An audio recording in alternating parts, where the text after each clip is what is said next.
This video will be mostly focused on the story of Final Fantasy XIV up to Stormblood. This is not a deep dive into the story, nor is it a detailed breakdown. Just highlights of points I found to be interesting and or impactful. Your mileage may vary.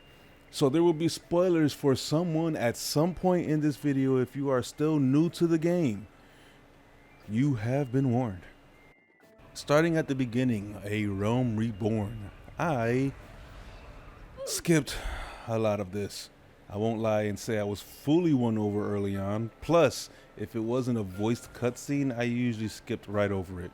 What captured me early in the game was more the Black Mage story quest and my interactions I had with my brother and friends.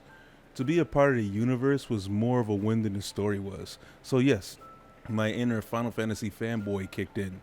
Mind you, this was years before ARR was finally cut down, so I had quite the slog to go through before reaching Heavensward. However, characters that began to draw my attention early on were Alize, which was one of the twins, surprisingly Ariane, for all the wrong reasons, and the bull of Alamigo himself, General Rauban. I'll try not to give too much away in this video, but there have been several moments that I thought our dear scholar Ariane was not entirely on a level with us. So as hard as reading his lines are, I stuttered my way through them to find out if I should burn him at the stake or not. If it were up to me, we'd be filling his spot shortly after his first offense. I was never one to care for Thancred. He seemed to try too hard to be the Mac Daddy, and was a bit of a snob in my opinion. Papalymo and Ida felt more like filler than anything else. They gave me Pinky and the Brain vibes whenever they were around. Though many would say Papalymo held Ida back, I don't think she had much going for her. She was the hothead that just wanted to punch everything, which was my job, so if anything, she should have been my shadow. Instead, she turns out to be Papalymo's field assistant. The twins Alphinaud and Alize were definitely a love-hate situation with me. I loved how they seemed to have sibling moments that actually made me chuckle, but I hated the way they were portrayed in Arome Reborn.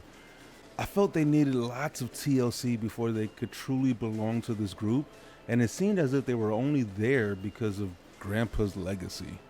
Philia, as the speaker of the Scions, is hot and all, but she's no Ishtola. This woman grew on me so fast with her personality and attitude, I didn't even realize I liked her until I was already enthralled. I felt she was the most put together character of the bunch. Always willing to go against the grain, she spoke to me more than anyone else has. Then there is the General himself. The boss chat is the reason I joined the Immortal Flames. General Rauban's backstory of rags to rank 1 resonated with me and set me on my track to climb as high as I can. Most people say he's over the top, but I feel he's just high energy and a motivational leader that cares for his followers and the nation he serves. The relationship between him and the Sultana is almost that of father and daughter, and when shit hits the fan, the bull wrecks the china shop. I don't care what anyone says, the general put up a hell of a fight, and that is still one of the best cutscenes in the entire game. It still gets me hype every time I see it. This is the root of my disdain for most Lalafels, and also brought in a new character for me to hate, Ilberd. But he arguably has sound reasons for what he's done. I just can't argue those reasons for him. Yet. From here we go into Heavensward. So, not so long ago we were introduced to Lord Commander Emmerich, his right hand Lucia the badass, and best bestie Oh no, not again! Why is it every time I try to do one of these scripts, I gotta throw in something that's like kills me to pronounce? Google Translate. No, we're not doing the translate Google thing again. Just tell me, is that a hard CH or a soft CH? I mean, you can easily just Answer. So it's a yes or no question. Is it a hard CH? Yes or no? No. So it's soft. It's Yes. should, not should. Should. Yeah. Should. Okay. I can figure it out from here. You guys are no fucking help. Best bestie Hashafan. Yeah, I think that's right. These three are pretty much your anchor in Ishgard, and each of them fit pretty damn well. Lord Commander is the Roy Mustang of the nation and is nearly impossible to hold down. This makes Lucia a more solid Riza Hawkeye with a twist. I have a megaton of respect and admiration for these two. Hashafant is truly the BFF of the game, and when you play through this DLC, you'll understand all the F's in chat whenever he's brought up. To me, this guy first came off as just another NPC joining a warrior-like fan club, but as time went on, I came to respect him, and in the end, he was placed in a class of his own. Great job making Hashafant such a lovable character, and someone I wish was added to the Scions rather than what he got. The entire Holy See can burn in the personal 8th hell created with chaotic flames. These people in my eyes are the prime example of when absolute power corrupts absolutely. Though I love the way they structure their court system, that's probably the only thing I like about them. That and their final boss theme music. Fell in love with that so fast. What's better than the boss theme? Fucking dragons. You fight with the dragons. You fight against the dragons. You ally with the dragons. You now have dragons. Pet and mount. The only thing topping that for me would be a phoenix, which is available in this DLC, mind you. Ever seen two other dragons duke it out? It's a spectacle to behold, I assure you.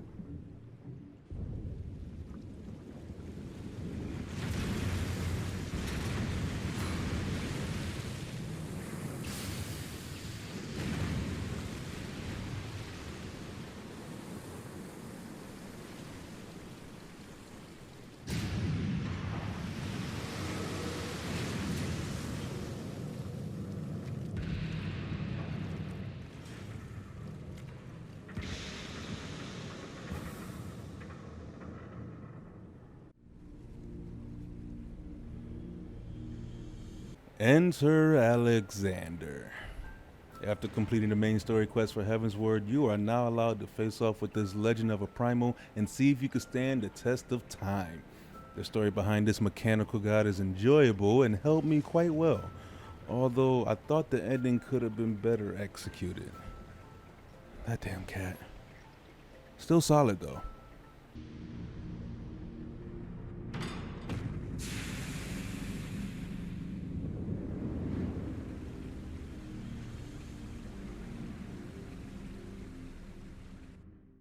And why in the seven hells is Ariange still around after the shit he pulled? I mean, the scars from this go around are far deeper than the first, and I am livid beyond words. Yet still, here he is. I don't trust him as far as I can throw him, and I wouldn't touch him even with fucking Scathe. Ilbert's plan finally comes together and summons another primal in need of a cage, and it is here and only here that I have any semblance of respect for Papalymo. He puts his all into doing what only Master Louis Suave once did. Welcome, Gotsetsu! The people's sad and hungry beyond exhaustion. We should probably let the man rest before we give him any attention. We also meet up with an old friend that I admittedly overlooked in Arome Reborn, Yugiri. On behalf of their master, Gotsetsu has come to bring her home and aid their own fight against the Garlean Empire. She fulfilled her honor-bound duties to us before she sets away, but this is only the beginning of this top-tier waifu story. Let's now turn our attention to the Omega weapon. I was wondering when and how they would bring this old nightmare of mine into the game, and when they did it in such a way that I just smiled from ear to ear seeing it in action. Hey, U.S. military, this is a drone done right. Countless lives were lost in recording of this combat. Finally, we come face to face with a wall that divides us all from the Empire. Beyond it lies Alamigo, lands under Garlean control and struggling for freedom. Before we proceed, Ida has a story to tell. While touching in a way, I find it odd, for lack of better words. The setting, timing, and delivery for a backstory like this seems almost disingenuous and just too on the nose. I feel something like this could have been revealed by characters that knew her in Alamigo as something she wanted to run away from and wasn't quite ready to confront. The setting would have hit harder as pull on the heartstrings if she was shoved into the light and was forced to make this change after reality hit her in the face. That's just me though. I'm sure everyone else was okay with this history lesson. Then we get to move on. This brings us to Stormblood and the introduction to someone I hate almost as much as Ariange, Xenos Ye Galvus, Viceroy to the Gallian Empire and heir to the throne. He and his lapdog pilot Fordola flew to the top of my shit list early in the story. For me to end up doing that 1v1 fight with Xenos so many times, only for him to walk away, had me hot. I'll deal with you later. Another thing that I liked was that the actual in-game atmosphere changes along with the story. I finally got to kneel before the altar of the god of destruction, Rauban, but I feared it would be destroyed and I wanted to protect it and the lands of Alamigo. Sadly, I don't have any footage of this, so if you want to see that, you're just going to have to see it for yourself. From here, we travel far east in search of aid and arrive in Kugone, which is fucking beautiful.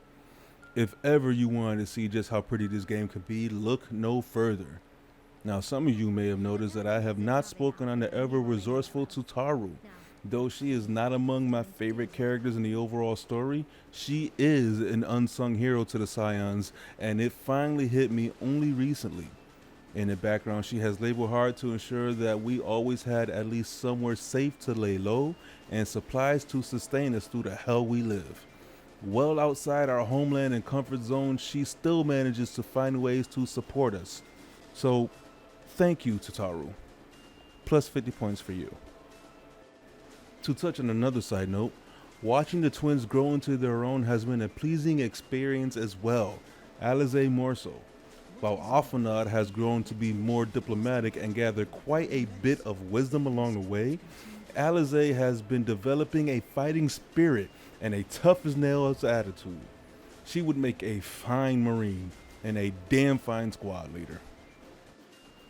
When you finally come across the quest, the time between the seconds, watch it in full and pay attention.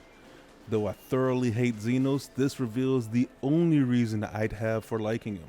The man is scary in his own right and wants not just you, but anyone with the potential to become stronger, as if he's looking for a glorious battle to the death. If his own life is not at stake, then you failed to exist. Vegeta would be proud.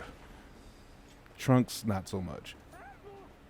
Welcome to the beautiful lands of the Azim Steppe, home to the Aura race and safe haven to the man himself, master of Yugiri and Gotsetsu, future king of Doma and samurai extraordinaire. Lads and laddies, I am proud to present to you Lord Hien, humble man who is already king in his own right. Faithful to his homeland Doma and her people, the young lord does not burst into view as a badass, nor does he hand out righteous judgment on his foes for invading. Rather, he keeps in mind the well-being of his subjects. Every move he makes, or doesn't make, is to ensure the safety of his people. Once we make it back to Eorzea, we find out that we are trendsetters and some members of the Garlean Empire want to be us. I'm flattered, but if this isn't some epic bullshit here.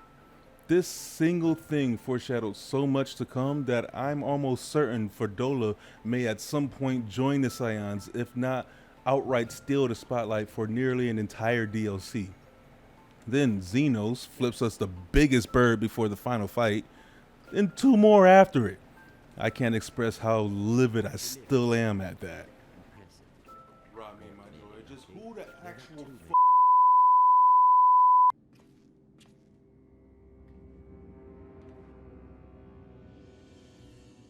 Yotsuyu. Orphan of the Nairi, widow of Sashihai.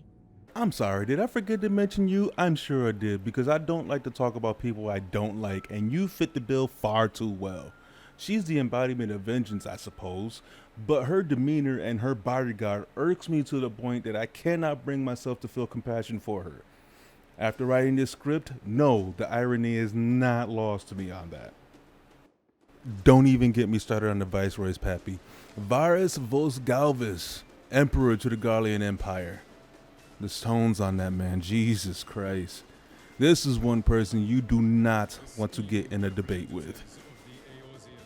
And speaking of stones, this guy right here is the best damned character of the entire game. 7 hells.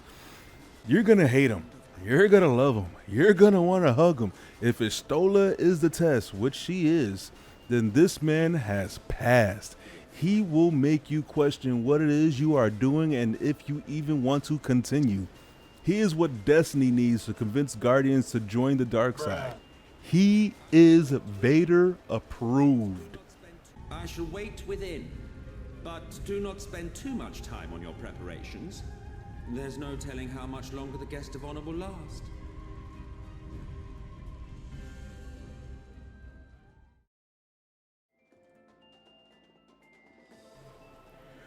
Whoo! Oh, man. That was fun. I actually enjoyed that. Probably far too much, but I enjoyed it a lot. Shout out to Seagrooms and Absolute Vodka and Monster Energy Drink. Hashtag not sponsored, but look me up. That shit kept me going. And there's a couple times I just pass out in the chair. You can't fight that. Your body say, "Hey, I'm done," then you're done. But jeez. If you made it this far, guys, thank you so much for watching. Thank you for watching my past videos that I've been working on too. That's been my motivation to keep on going. Your feedback is awesome. I love it. And I don't want to sit here rambling for too much because that's going to make this video way longer. Nobody listens to that part. So I'm just going to say, you know, if you're enjoying what you see, you have ideas of what else you want me to work on and whatnot, you know, let me know in the comments below. I'm going to have my Twitter, my Twitch. Obviously, this is YouTube. I don't need to link that. But somebody actually reminded me to link my Discord. I am so sorry I didn't look up your name. But you know who you are. I'm going to hit you up as soon as I'm done with this and say thank you personally. Thank you, guys, look me up on there too. And I'm going to see y'all on the next one. Take it easy. Shout you out properly. Later. Thank you, Marybelle.